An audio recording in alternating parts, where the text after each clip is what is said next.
데일리 브리핑. 도널드 트럼프 대통령이 법원으로부터 제동을 받고 있고 또 경고를 받아도 이 관세 카드를 더 확대하고 있습니다. 이에 관한 자세한 소식을 알아보기 위해서 저희 워싱턴 한면택 특파원 연결합니다. 한 특파원 안녕하십니까? 네, 안녕하십니까. 워싱턴입니다. 네. 자, 이 트럼프 대통령이 관세 카드를 더 확대하고 있는 것 같습니다. 네, 그렇습니다. 1라운드 잘 아시다시피 캐나다, 멕시칸 수입품에 대해서 25% 관세는 한 달간 유예하지 않았습니까? 네. 그런데 이제 중국에 대한 10% 추가 관세는 그대로 이제 유지를 강행을 했고, 중국이 바로 이제 오늘 날짜로 현지 시간은 어제가 되겠습니다만 10일자로 또 미국산 수입품, 그러니까 미국이 수출하는 품목에 대해서 10 내지 15%의 보복 관세, 이것을 그대로 또 발효를 시켜서 미중 간의 이제 무역 전쟁은 일단 시작이 된 것으로 관측될 수 있습니다. 미중 간의 무역 전쟁이 그래도 생각보다는 강하게 정면 충돌하지는 않은 것으로 보이는데요. 미국으로서는 오히려 이제 중국 수입품에 이 관세를 매기는 것보다는 중국이 보복 관세에다가 아주 기묘한 그 필수 광물 있지 않습니까? 네. 이런 광물에다가 이제 수출을 제한하는데 이게 이제 얼마나 제한할지는 아직 모르기 때문에 파장이 직접 어떻게 미칠지는 좀 지켜봐야 되겠고요. 또 두 정상 간 이제 협상을 지난주에 사실은 하기로 대화를 했는데 그게 연기가 돼서 아직은 이제 기싸움을 하고 있는 것으로 보입니다. 그래도 이제 정면 충돌에서 지구촌 경제 전체에 미치는 영향이 오게 그렇게 내버려두지는 않을 것이라는 기대가 아직은 남아 있습니다. 그러던 차에 트럼프 대통령이 2라운드 관세 카드를 또 꺼내든 겁니다. 근데 이제 1라운드하고는 조금 다른 것인데요. 두 가지로 나눠볼 수 있는데 첫 번째는 이제 오늘자로 철강과 알루미늄, 요거는 모든 나라에서 들어오는 수입품에 25%의 관세를 부과하는 그런 결정을 내린 것이고요. 철강과 알루미늄은 한 달간 유예한 캐나다와 멕시코 철강 알루미늄 제품이 그대로 포함이 됩니다. 그 다음에 이게 왜 중요하냐면은 4위 수입국이 한국입니다. 그래서 한국산 철강도 여기에 25% 관세를 물게 된 것이고요. 캐나다가 1위인데 캐나다하고 2위가 멕시코입니다. 철강 제품이. 알루미늄은 또 79%나 캐나다산입니다. 이러다 보니까 캐나다가 상당히 일단은 타격을 받을 수 있는데 그나마 이제 이게 일괄 관세, 보편 관세가 아니라 품목 관세 아닙니까? 네. 그러다 보니까 철강과 알루미늄 이런 것이 이것은 일반 서민들의 생활과는 직격탄을 가하지는 않을 것이기 때문에 아무래도 좀 여러 가지 여지가 있겠죠. 파장을 최소화할 수 있는 여지는 남아 있고 이래서 첫 번째는 품목 관세, 철강과 알루미늄의 25% 관세 부과는 그대로 이제 오늘자로 공식 발표가 된 것이고요. 앞으로 이제 내일이나 모레는 또 한 가지가 상호관세를 발표할 것이라고 또 미리 예고를 했습니다. 상호관세는 만약에 한국에서 미국산에 대해서 10%의 관세를 부과하고 있다면 우리도 하겠다. 똑같이 상호 비율도 아마 같이 할 겁니다. 네. 그런 관세를 상호관세도 내일이나 모레 발표하겠다고 트럼프 대통령이 직접 언급을 했습니다. 슈퍼볼의 대통령으로서는 또 처음으로 직접 참관을 하면서 에어포스 원 선상에 이 항공기 안에서 이런 2라운드 관세 카드를 공식 발표를 했는데요. 이런 것에 이제 당연히 이제 캐나다와 멕시코산도 그렇지만은 우리 한국도 분명히 영향을 받을 것이기 때문에 그런데 그렇죠. 네. 말씀드린 대로 철강 제품에 대한 관세 25% 관세는 한국이 연간 찾아보니까 2023년도에 239만 톤 9%를 차지했습니다. 여기에 이제 25% 관세를 물게 되기 때문에 상당한 그래도 좀 타격을 받을 것으로 보이고요. 캐나다는 더 그렇습니다. 캐나다가 1위고 멕시코가 2위인데 1, 2위에 철강 제품에 대해서는 이제 관세를 물게 돼서 적잖은 또 파장이 예상이 되고 있습니다. 근데 상호 관세는 발표를 해도 아마 한국은 안 들어갈 가능성도 있고 그렇게 큰 영향을 미치지 않을 것으로 보입니다. 왜냐하면은 한미 자유무역 협정 있지 않습니까? 이거에 따라서 이미 98%의 관세가 없어졌습니다. 네. 그러다 보니까 뭐 미국이나 한국이나 이제 관세를 더 매길래야 매길 수도 없는 상호 관세라는 건 말 그대로 한국이 미국 제품에 대해서 관세를 매기지 않고 있는데 미국만 일방적으로 매길 수는 없는 것이거든요. 이게 그동안에 그 누누이 경고해왔던 모든 일괄 10 내지 20%의 일괄 보편관세 있지 않습니까? 네. 이것으로 이제 세입을 늘리겠다고 얘기했는데 이거에 대안으로 나온 것이기 때문에 오히려 또 트럼프 관세 카드가 현실을 좀 반영한 그런 것이 아니겠느냐. 이런 해석도 나온 것을 볼 때 한국은 그나마 아주 큰 이 부담은 좀 덜고 있는 것으로 해석이 되고 있습니다. 네. 물론 뭐 관세 카드가 트럼프 대통령으로서는 이건 우리는 협상을 말은 그렇게 안 하는데 사실은 협상을 위한 것이고 철강 같은 경우도 왜 그렇습니까?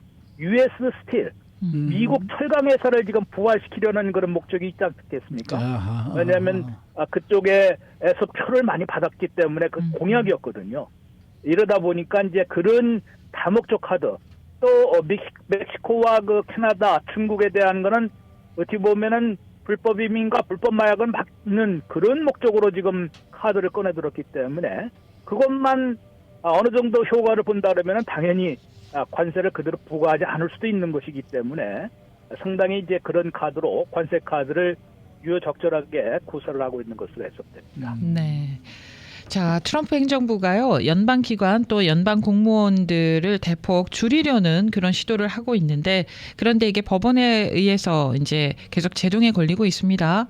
그럼에도 불구하고 네. 강하게 이걸 하겠다 이렇게 분명히 밝히고 있는데 이 부분은 또 어떻게 펼쳐지게 될까요? 네, 한국 정치권에서도 요즘 뭐 탄핵이나 그러니까 탄핵 파면 인용 아니면 또 이제 내란 혐의 형사재판 이런 것을 겨냥해서 사법부의 판단까지 지금 이제 인정하지 않으려는 수용하지 않으려는 그런 분위기가 있는 거 아니겠습니까? 네.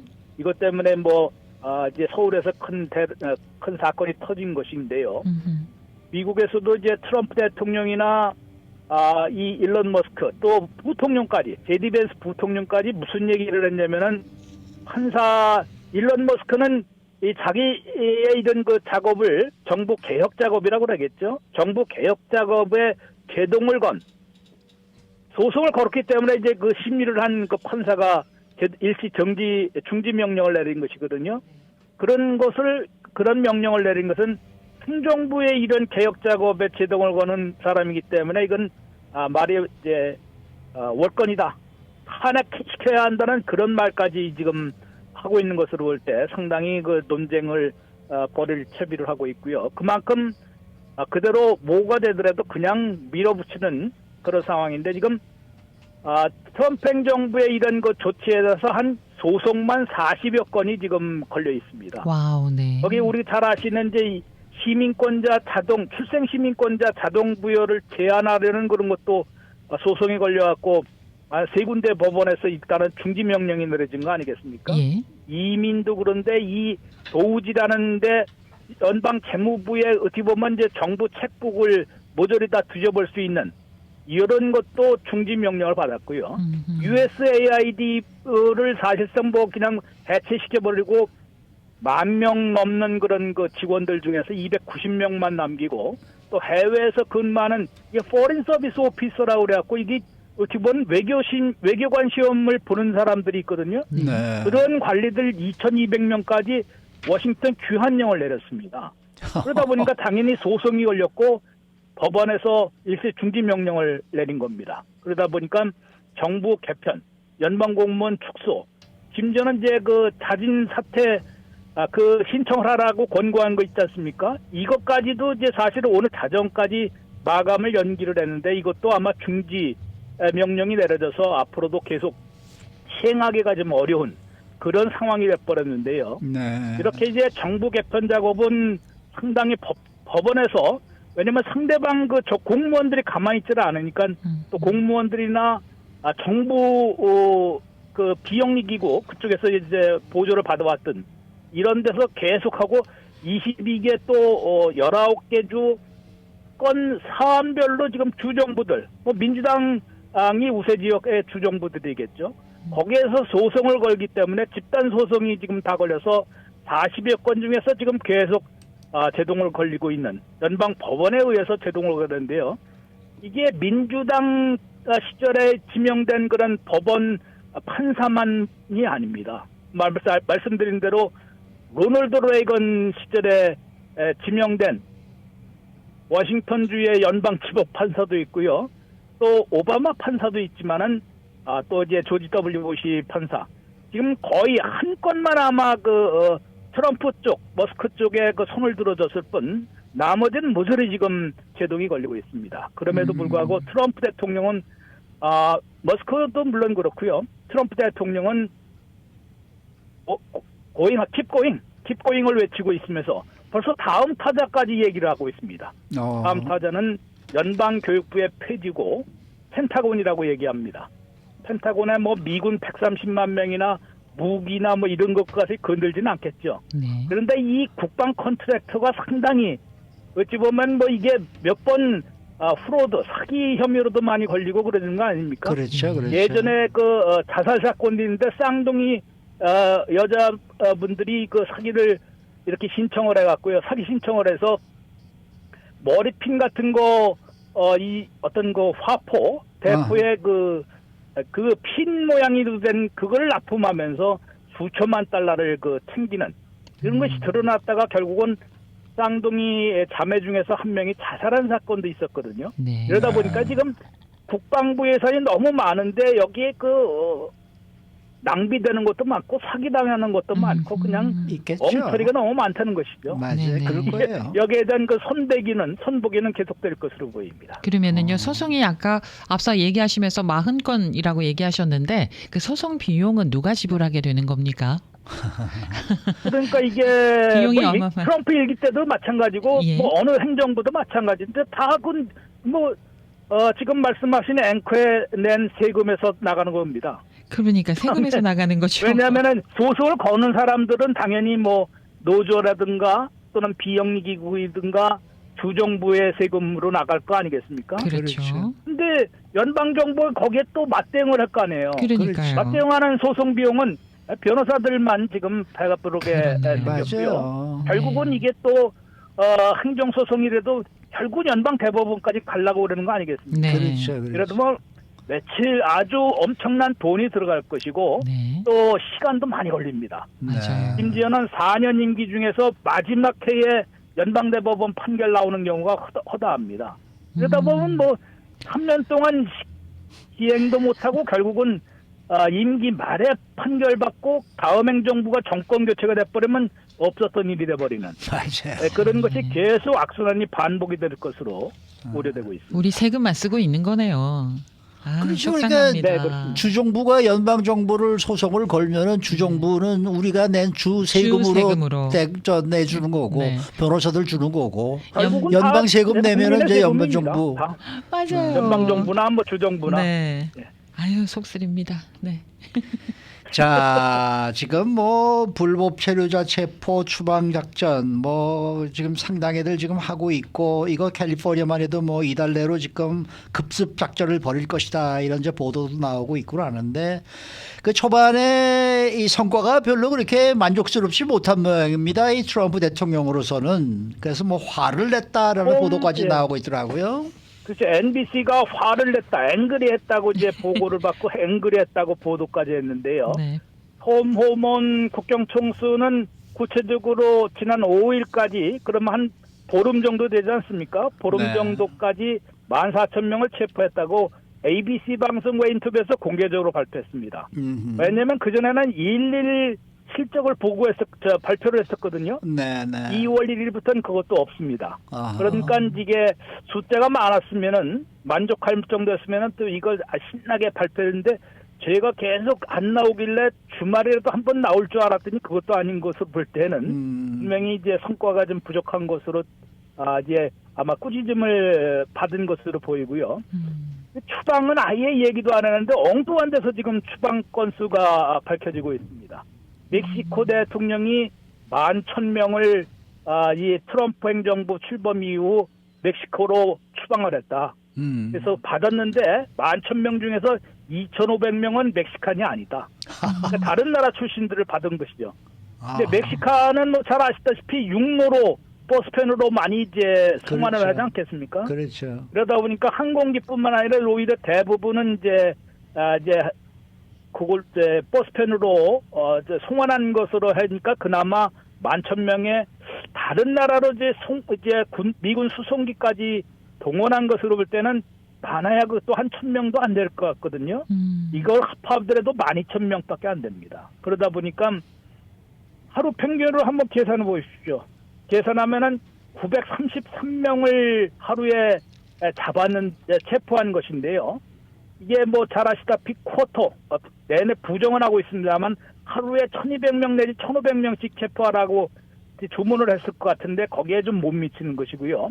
어떤 데 적을 때는 300명 아래로 떨어졌다고 합니다. 지난 월요일에도 언론 보도에 따르면 715명에 그쳤다고 그러거든요. 이게 계속 줄고 있고 아무래도 마음만 두져도 그렇게 쉽게 불법 체류자들이 뭐 쉽게 잡히겠습니까? 그렇죠, 그러다 보니까 그렇죠. 이제 그게 어렵지 않고 추방은 더 어려운 게 그 미군 C-17 수송기 한 대 1시간에 28,000달러나 든다고 합니다. 아이고. 그런데 인도 같은 데는 40시간 갔거든요. 40시간. 네. 40시간 그 104명 태우고 인도에 그 추방하는데 40시간을 갔으니 그 얼마나 많은 돈이 듭니까? 이게 큰 아이스의 작은 그 수송기나 민간 수송기를 민항기를 갖다 이용할 때보다 한 3배, 4배 더 드는 것 같습니다. 그러니까 이 국방비가 이제 마구잡이로 지금 쓰이고 있는 것으로 볼 수 있고요. 네. 불법 체류자 체포와 추방 작전을 펼쳐야 되는데 추방 같은 경우는 하루에 한 800명 정도밖에 안 되거든요, 평균이. 네. 근데 이제 제디 벤스 부통령이 얘기한 올 한해 100만 명을 추방하겠다. 그것이 합리적인 목표다라고 얘기를 했는데 그러려면은 하루에 2,700명을 추방해야 한답니다. 네. 그러니까 아직 3분의 1 수준밖에 안 된다는 것이거든요. 네. 그렇죠. 이 단순 계산만 하더라도 이러니까 트럼프 대통령이 상당히 화를 냈다. 아하. 이 화를 냈다 그러면 그 다음에는 더 어떻게 보면 조금 더 긴장하고 밑에서 그냥 또 너무 또 몰아칠 거 아니겠습니까? 그렇죠. 그래서 2월 들어서도 아마 계속 더 강행군을 할 것으로 이제 예상이 되고 있는데요. 네. 그거에 대해 필요한 뭐 이제 관타나모 기지에도 뭐 다 형사범죄자라면은 꼭 악당들만 아니라 다 보낼 수 있다. 뭐 이런 소리를 국토안보 장관이 지금 공공연하게 얘기할 정도이다 보니까 네. 네. 그냥 네. 마구잡이로 단속하고 마구잡이로 갖다가 이제 구금하는 그런 사태가 벌어질 것으로 우려되고 있습니다. 알겠습니다. 오늘 말씀 잘 들었습니다. 네, 고맙습니다. 네, 워싱턴 한면택 특파원 함께했습니다.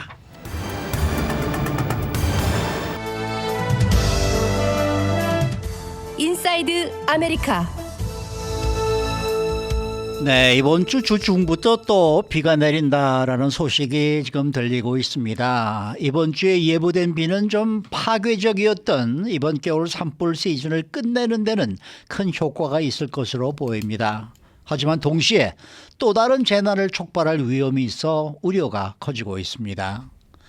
또 지난달 LA 산불 발생 당시에 영어와 스페니쉬만으로 산불 경보와 모든 발표가 이루어져서 피해 인구의 15%였던 한인을 포함한 아시안들이 언어 장벽으로 애를 먹었다라는 UCLA 연구 결과가 발표됐습니다. 박현경 기자. 네, 안녕하십니까. 앞서 모닝뉴스 시간에 이 남가주 일대 이번 주 중반에 비가 내린다는 예보를 전해드렸는데 뭐 비가 내리는 것은 상당히 반가운 일입니다만은 짧은 시간 안에 비가 많이 내리게 되면은 이 산사태 위험이 더 우려되지 않습니까? 네, 특히 이번엔 LA에 대형 산불 4개가 발생했던 터라 산사태 우려는 더 큰 편입니다. 글쎄 말이에요. 산이 푸르고 건강하다고 하면 나무들이 폭풍우가 몰아치는 동안에도 그 토양을 제자리에 고정시켜 놓을 수 있겠습니다. 하지만 그 보호막이 다 타버린 산 같은 경우에는요, 침식에 취약해지고요. 그리고 경사면은 급류처럼 진흙이나 바위 또 죽은 나뭇가지가 쓸려져 내려오면서 집이나 도로들을 가로막고 주민들을 위험에 빠뜨리게 할 수 있어서 우려가 되고 있습니다. 네. 그리고 또 단순히 나무가 있고 없고의 또 차이만 있는 게 아니라고 하더라고요. 그래서 산불이 난 그 피해 지역에 어떤 점이 산사태에 더 취약하게 만드는 건가요? 우선 산불에 의해 나온 열로 인해서 네. 물이 토양층으로 침투하기가 더 어려워진다고 합니다. 연방지질조사국의 숨은 학자인 제이스키는 그처럼 설명했습니다.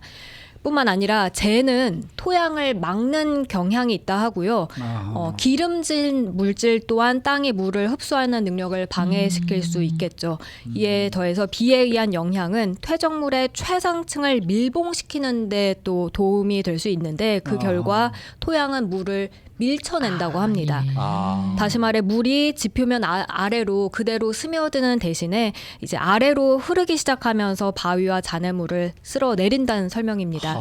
놀이터의 그 미끄럼틀 표면과 같다고 연상을 해보면 된다고 하네요. 물이 이게 지표 속으로 이렇게 스며드는 게 아니라 흘러내려 버린다. 네, 열과 재 등에 의해서도요. 우리가 집에서 뭐 조그만 종이 같은 거 태우잖아요. 이제 그거를 씻어 내리려고 물을 붓잖아요. 그러면은요, 이 겉돌아요. 재하고 물하고 그런 거 안 느끼셨어요? 그래서 물을 더 많이 부어야 돼요. 그래야지 재를 씻어내더라고요. 그래서 그런가 보네요. 그러면은 이제 이 랜드 슬라이드라는 말이 있지 않습니까? 산사태, 이 여러 종류의 유형이 있지 않습니까? 산사태에도. 네, 방금 말씀하신 산사태는 바위와 흙 또는 잔해가 산 아래로 이동하게 되는 모든 현상을 포괄적으로 지칭하는 용어입니다. 그런데 요즘 이 산사태를 좀 더 구체적으로는 부르는 용어들이 눈에 띕니다. 우선 머드플로우, 직역하면 진흙 유입. 흔히 진흙 사태라고 얘기하는 이건 말 그대로 진흙만 쓸려 내려가는 걸 의미하는데 깊이로 보면 15피트 미만 얕은 산사태의 한 유형으로 간주된다고 하네요. 네. 그리고 또 잔해 유입이라고 흔히 부르는 디브리 플로우는 물이 빠르게 내리막으로 흘러 내려가면서 바위, 나뭇가지는 물론이고 심지어 거대한 바위 그리고 자동차까지 휩쓸려 내려가는 걸 뜻합니다. 근데 이 역시 일종의 얕은 산사태 유형에 속하는 거라고 합니다. 네. 사실 우리는 머드 플로우보다는 머드 슬라이드라는 이 슬라이드, 말을 네. 더 많이 보고 듣게 되는데 사실 수문학자들은 일반적으로 이 용어를 쓰진 않는다고 하네요. 네. 이 머드 슬라이드는 전문가들이 아닌 사람들에게 널리 사용되고 이해되는 단어인데요. 머드 슬라이드는 머드 플로우, 그러니까 진흙 흐름과 랜드 슬라이드, 이 산사태의 합성어로 일반적으로 잔해 흐름이나 진흙 흐름, 진흙 사태를 설명하는 데 다 쓰인다고 합니다. 네. 네, 그러면은 진흙 사태가 발생하려면 얼마나 많은 양의 비가 얼마나 빠르게 내려야 되는 거예요? 이번에 산불로 타버린 지역에서 잔해물이 흘러내리는 일반적인 시작점은 시간당 1인치 정도. 그 정도 강우량이라고 합니다. 네. 이 국립기상청 옥스나드 지부의 라이언 키텔 기상학자는 시간당 1인치 그 임계점을 넘는 강우량이 점점 많아지면 많아질수록 좀 더 눈에 띌 만한 그런 잔해 유입, 진흙 사태가 생겨나게 된다고 말했습니다. 근데 이 비가 내릴 때뿐만이 아니고 비가 멈춘 후에도 이 산사태가 발생할 수 있다고요. 그렇습니다. 이 폭우가 내린 후 최대 1시간까지도 산사태는 발생할 수 있다고 전문가들은 말합니다. 더군다나 최근에 산불이 발생했던 적이 없다 하더라도 산사태는 발생할 수 있겠는데요. 그래도 이건 비교적 얕은 산사태고요. 그 잔해가 멀리 이동하지 않는 정도로 이제 도로를 흙과 뭐 돌 같은 걸로 덮는 그런 산사태를 뜻합니다. 네. 네. 그런데 잔해 유입이요 굉장히 파괴적이거나 치명적일 수도 있다고 합니다. 그러려면은 어느 정도일 수 있는 거예요?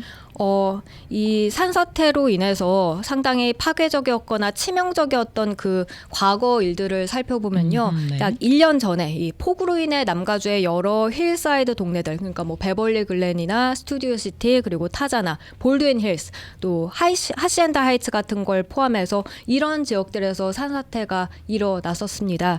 그런가 하면 캘리포니아주에서 가장 치명적인 산사태 중 일부는 산불 이후에 발생한 것이었는데요. 아마 기억하시는 분들 많이 계실 것 같습니다. 2018년 1월 이 토마스 산불이 발생한 지 한 달도 채 지나지 않아서 불타버린 그 산타바바라 카운티 몬테시토에서 산사태가 발생해서 그때 23명이 목숨을 맞아요, 잃었었고 맞아요. 수많은 건물들이 파괴됐었습니다. 그때는 뭐 눈이 굴러내리는 것처럼 눈 사태처럼 네. 산이 흘러내렸었죠. 맞아요. 네.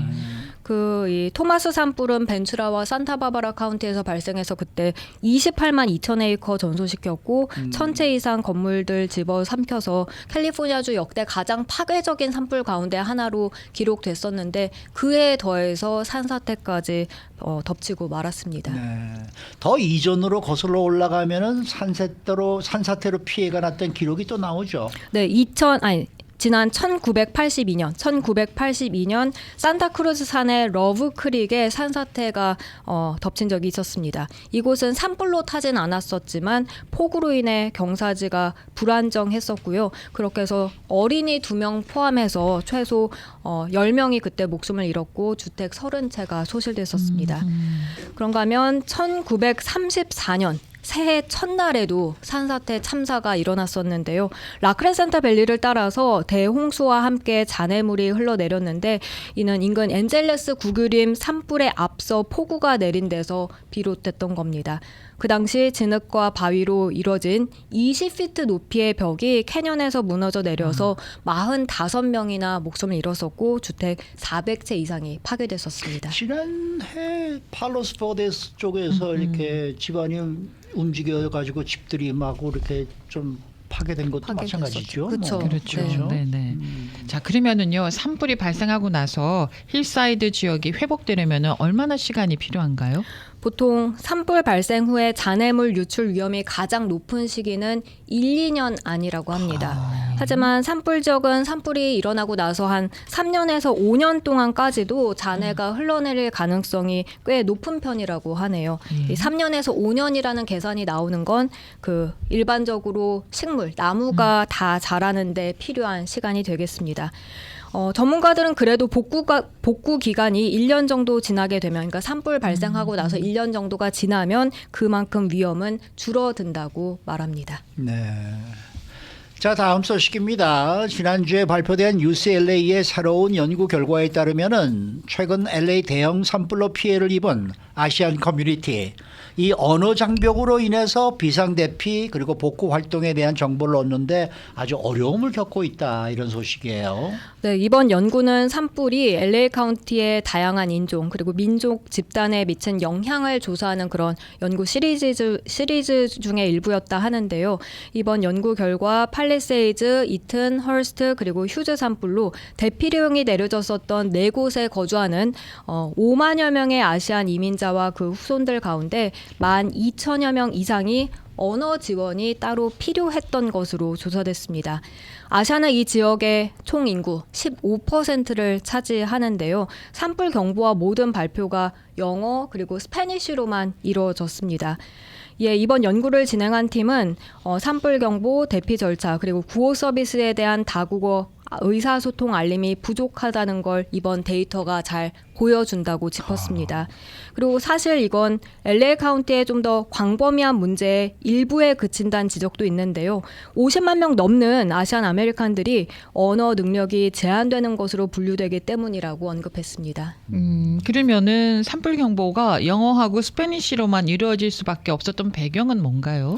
우선 시스템적 한계에 의한 것이라고 하는데요. LA 카운티 조정 합동 정보 센터는 연방 비상관리청이 관리하는 시스템이 시스템적인 그런 한계로 인해서 영어 또 스페니쉬로만 그런 정보가 제공됐다고 밝혔습니다. 그렇지만 이러한 경보는 비상시 주민들에게 대피하라고 알리는 여러 수단 중 하나에 불과하다는 점도 말합니다. 대응 중에는 얼럿 LA 카운티 메시징 플랫폼 같은 것 비롯해서 가가호호 방문하는 것도 있고 또 요원들이 거리를 오가면서 확성기로 이제 얘기하는 소리치는 그런 것들이 다 있기 때문에 좀 더 많은 수단들이 있다는 점 전달했고요. 뿐만 아니라 재난자원센터에 다국어 직원들이 현재 근무하고 있고 여기에는 한국어, 중국어 등 여러 언어로 번역된 카운티 자료도 있다고 합니다. 그리고 또한 LA 카운티 계정의 그 소셜 미디어 메시지를 보면 한국어와 중국어 포함한 여러 언어로 정기적으로 게시된다는 점 정부 측은 덧붙였습니다. 그렇지만 이러한 정보 노력에도 불구하고 여전히 카운티 관계자들에게 아세안 커뮤니티의 언어적인 요구를 평가할 것을 이 단체들은 촉구하고 있습니다. 네. 참 미국에서 이렇게 오래 살아도 참 영어가 아니면은 영어로 이렇게 뭐가 나올 땐 참 이해가 힘들 때가 많아요. 아이, 그럼요. 그렇죠? 그럼요. 네. 사실 우리 말도 좀 법률적인 용어가 섞여 있거나 조금 그 전문적인 용어가 섞여 있으면은 헷갈리거나 이해가 잘 안 되는 경우가 있는데 영어는 오죽하겠습니까? 저는 어제 슈퍼볼에서 하프타임 때 래퍼들이 쭉 이렇게 음악 그게 음악인지는 잘 모르겠습니다만 네. 그걸 하는데 무슨 말인지 하나도 못 알아듣겠더라고요. 그래서 이거 정말 미국에 헛살았구나라는 생각을 했었는데 근데 이 슈퍼볼이 끝나면 그 다음날 항상 슈퍼볼이 나왔던 광고 얘기 어떤 게 재밌었다라는 주제를 항상 얘기를 해주셨는데 오늘은 그 얘기를 안 하시네요. 네?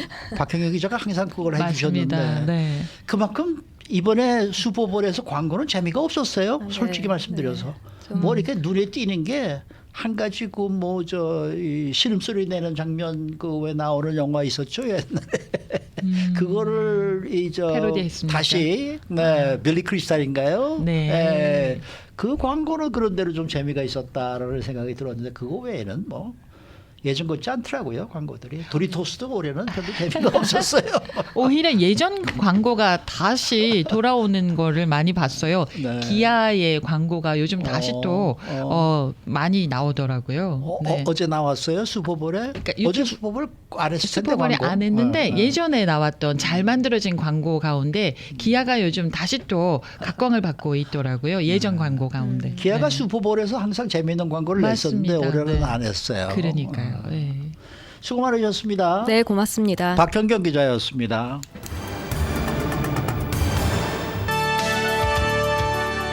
이슈 투데이. 네, 심장내과 전문의 조지영 박사 함께합니다. 조 박사님 안녕하십니까? 네, 안녕하세요.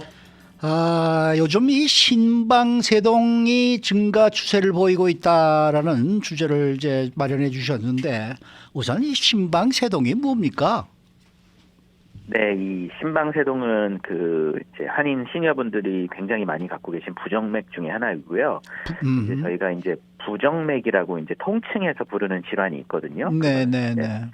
맥박이 정상이 아닌 분들을 부정맥이라고 저희가 부르고 있어요. 그렇죠. 맥박이 빠른 것도 부정맥, 맥박이 느리신 것도 부정맥, 또 심장이 불규칙하게 뛰는 거, 한 번씩 건너뛰거나 한 번 더 뛰거나 하는 게 모두 다 부정맥에 속하고요. 네. 이 부정맥에는 종류가 20가지가 넘게 있어요. 그래서 부정맥이라고 알고 계시는 것도 굉장히 좋은데요. 네. 그 부정맥 중에 어떤 부정맥인지를 아는 게 훨씬 더 중요하거든요. 어허. 그 이유는 부정맥 중에는 이제 누구나 있고 별로 중요하지 않은 부정맥도 있고 또 이제 부정맥 중에 목숨을 이제 앗아가는 그런 안 좋은 부정맥도 있고요. 네. 또 이 심방세동 같이 목숨은 앗아가지 않지만 생활하기가 불편하거나 아니면 또 이제 중풍을 일으킨다고 알려진 그런 부정맥이 있거든요. 그래서 이 심방세동이라는 거는 그 20가지 부정맥 중에 한 가지다 이렇게 생각을 하시면 되고요. 네.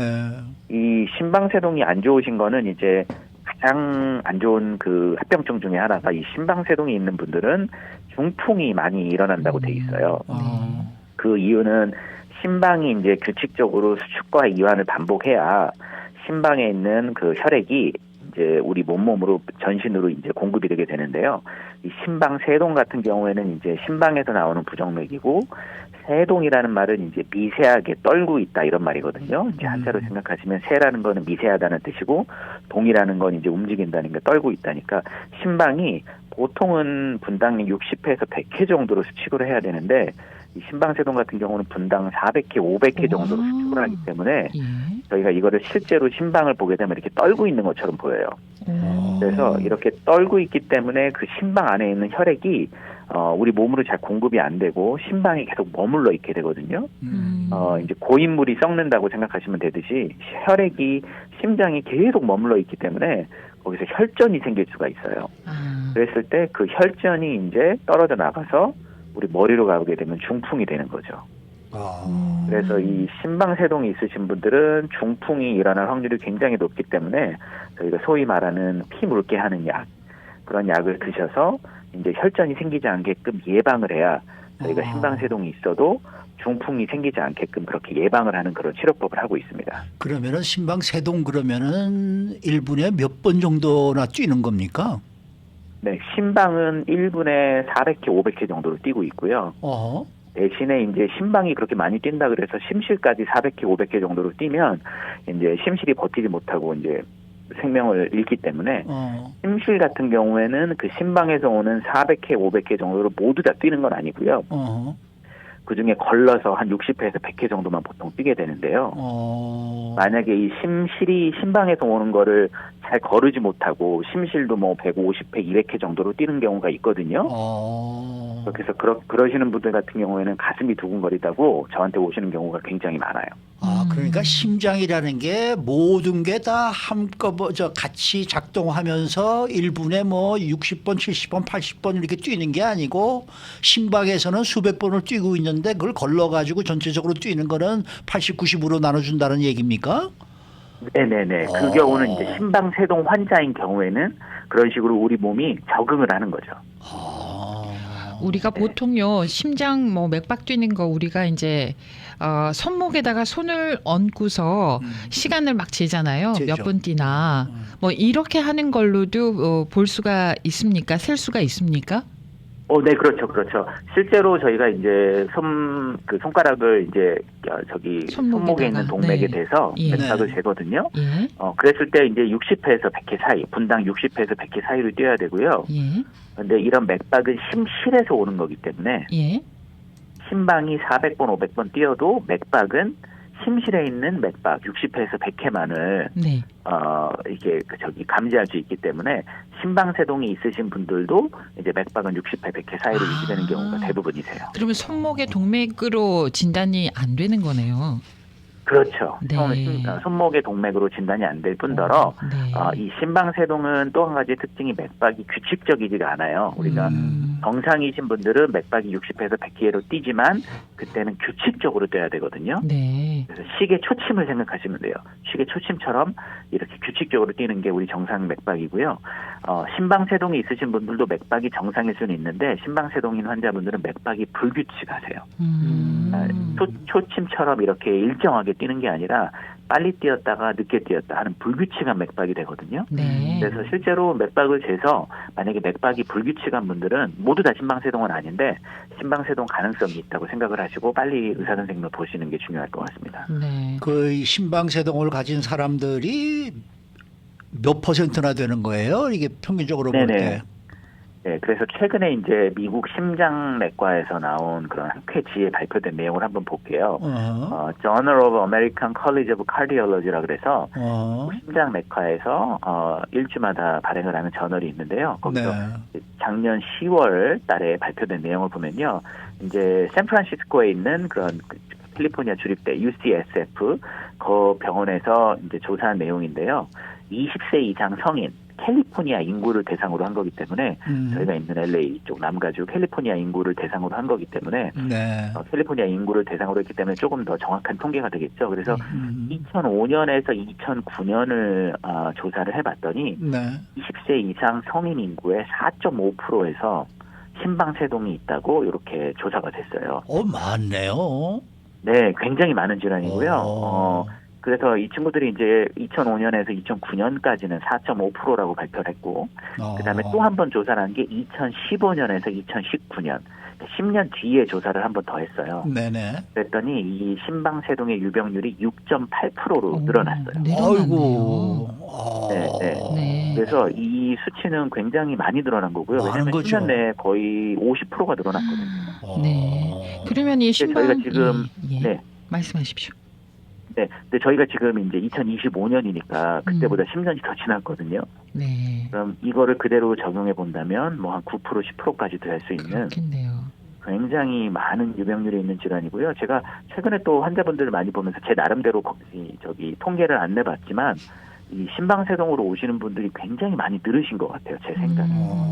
네, 그래서 네. 이거는 굉장히 중요한 질환이기 때문에 모든 분들이 경각심을 가지고 꼭 검사를 한번 받아보시면 좋을 것 같아요. 그러면은 이게 20대, 30대, 40대 뭐 나이가 좀 많아지면서 더 많아질까요? 어떻습니까? 네네, 이 심방세동은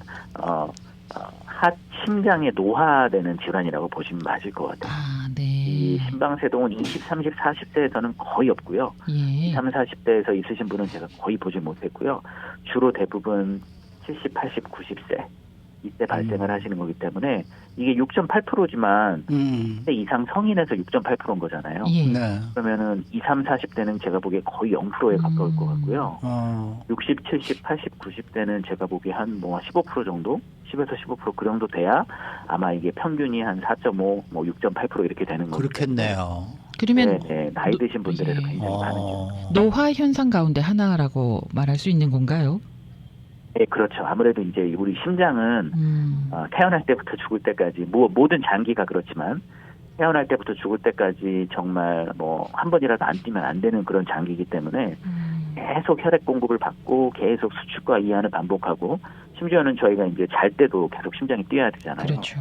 그렇기 때문에 아무래도 수축과 이완을 반복하다 보면 그리고 또 이제 저희가 만성 질환, 특히 이제 고혈압, 당뇨, 콜레스테롤 이런 질환이 있으신 분들은 아무래도 심장에 무리가 가기 때문에 그런 심장이 나이가 들면서 노화가 되면서 이제 나타나는 그런 질환이라고 저는 생각을 하고 있습니다. 이게 치료는 가능한 겁니까? 네, 치료 충분히 가능하고요. 다만 좀 빨리 진단이 되셔야 치료가 가능해요. 왜냐하면 저희가 이제 제가 이걸 한국말로 어떻게 표현해야 될지 모르겠지만 이 심방세동을 영어로 AFib이라고 부르고 있거든요. A 할 때 그 A는 atrial, 심방을 줄여서 A라고 하고요. 그다음에 세동은 이제 fibrillation 이렇게 얘기를 하는데 그걸 줄여서 FIB 이렇게 얘기하거든요. 그래서 AFib 이런 식으로 해서 AFib이라고 얘기를 하는데 저희가 의사들끼리 쓰는 유명한 구절 중에 AFib begets AFib 이런 말이 있거든요. 그 말은 이제 영어를 한국말로 표현하면 AFib은 그 심방세동은 계속 심방세동을 악화시킨다 이렇게 돼 있습니다. 그러니까 처음에 심방세동이 진단됐을 때는 치료도 쉽고 컨트롤도 쉽고 예방도 쉽고 굉장히 편리해요. 근데 이 심방세동이 발생하신 지 10년, 20년, 30년이 되면 그 다음에는 이 심방세동을 정상으로 바꾸기가 굉장히 힘들어요. 그래서 심방세동이 처음 진단이 됐을 때 빨리 의사 선생님을 보셔서 약을 쓰거나 아니면 어떤 시술을 하시거나 그러면 심방세동이 금방 정상으로 돌아와요. 그러면은 심방세동이 진단을 받을 때요 시간이 얼마나 걸리나요? 금방 병원에 가면은 진단을 받을 수 있나요? 네네네. 대부분의 환자분들은 이제 가슴이 두근거리거나 맥박이 불규칙하거나 그래서 오시기 때문에 네. 저희가 심전도를 하거나 맥박을 체크해보면 바로 진단이 되거든요. 예. 근데 또 어떤 분들은 이 심방세동이 항상 심방세동이 아니라 정상이다 심방세동이다 정상이다 심방세동이다 이렇게 계속 왔다 갔다 하시는 분들이 있어요. 그런 분들 같은 경우에는 진단이 조금 늦어지는데 그래도 저희가 가슴에 붙이는 그런 심전도 모니터링 한 2주 정도 붙이는 게 있거든요. 예. 그런 걸 붙여서 2주 동안에 심방세동이 발현이 되나 안 되나 이런 걸 좀 봐서 진단을 할 수 있기 때문에 굉장히 진단은 쉽게 잘 되고 있습니다. 그런데 우리가 생각할 때 그렇지 않습니까? 우리가 사실 뭡니까 이게 생각을 못 하고 지금 있는 거지만은 심장은 24시간 뛰고 있는 거 아니에요? 그렇죠. 네. 맞습니다. 그러니까 이게 나이를 먹으면 먹을수록 사실 그 활동량이라든지 운동량이 얼마나 많겠습니까? 그렇죠. 그러니까 참 이게 그렇게 정말 연세를 드신 분들이 이렇게 심장이 좋다는 거는 그만큼 참 복 받으신 분들이죠. 그럼요, 어떻게 그럼요. 보면은. 네, 네. 점점 이 저 환자들의 수치가 나이가 먹으면서 올라간다는 게 뭐 그게 뭐 이렇게 저 이상한 얘기가 아니겠네요. 그렇죠. 그렇죠. 그러면 이제 예전 같으면은 60세, 70세까지 이제가 인간 수명이 그 정도 됐었는데 네. 최근에 들어서는 80세가 되고 또 최근에 저희 클리닉에 오시는 분 중에 90세 연세 되시는 어르신들도 굉장히 많거든요. 이게 이제 그렇군요. 심장이 정해진 수명이 있을 텐데 네. 인간이 오래 살면서 이 심장도 같이 오래 살아야 되다 보니까 아무래도 심장에 조금 무리가 가면서 이런 부정맥 같은 질환들이 많이 발생을 하지 않나 생각을 하고 있습니다. 네. 그러면 심장을 건강하게 튼튼하게 유지하는 방법 조금만 알려주세요. 네네. 이제 심방세동이 내원을 했을 때 치료를 잘 받으시는 것도 중요하지만 예방을 하는 게 중요하기 때문에 제가 항상 말씀드리는 만성 질환, 고혈압, 콜레스테롤, 당뇨가 있으신 분들은 꼭 주치 선생님, 심장내과 선생님, 여러 선생님 보셔서 혈압이 있으신 분들은 혈압에 맞는 그런 식생활 하시고 운동을 하시고 약을 잘 드셔서 혈압을 정상으로 돌려야 되고 당뇨가 있으신 분들도 마찬가지로 약을 잘 드셔서 그렇죠. 당뇨를 잘 컨트롤하고 콜레스테롤이 높으신 분들은 약을 잘 드시고 운동하시고 식이 조절을 하셔서 콜레스테롤 같은 거를 정상으로 계속 유지를 하시면 아무래도 그런 만성 질환이 심장에 끼치는 그런 나쁜 영향들을 줄일 수 있기 때문에 네. 그렇게 만성질환 관리를 좀 잘 하시는 게 좋을 것 같습니다. 저는 만성질환은 만성질환이고 심장은 심장인 줄 알았는데 그게 아니고 다 연관이 돼 있는 거였네요. 네, 그렇죠. 두 개가 다 연관이 네. 되죠. 참 아이러니하지 않습니까? 운동을 많이 한다는 얘기는 심장을 혹사한다는 얘기인데 말이에요. 그것도 그렇네요.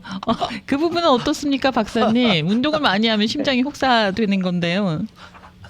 운동을 아주 많이 무리하게 하시는 경우에는 이제 심장이 혹사되지만 네. 적당한 운동을 주기적으로 하시는 거는 심장을 건강하게, 심장을 더 기쁘게 네. 하는 일이 아닌가 생각이 듭니다. 네, 알겠습니다. 알겠습니다. 오늘 말씀 잘 들었습니다. 네, 감사합니다. 네, 심장내과 전문의 조재영 박사 함께했습니다.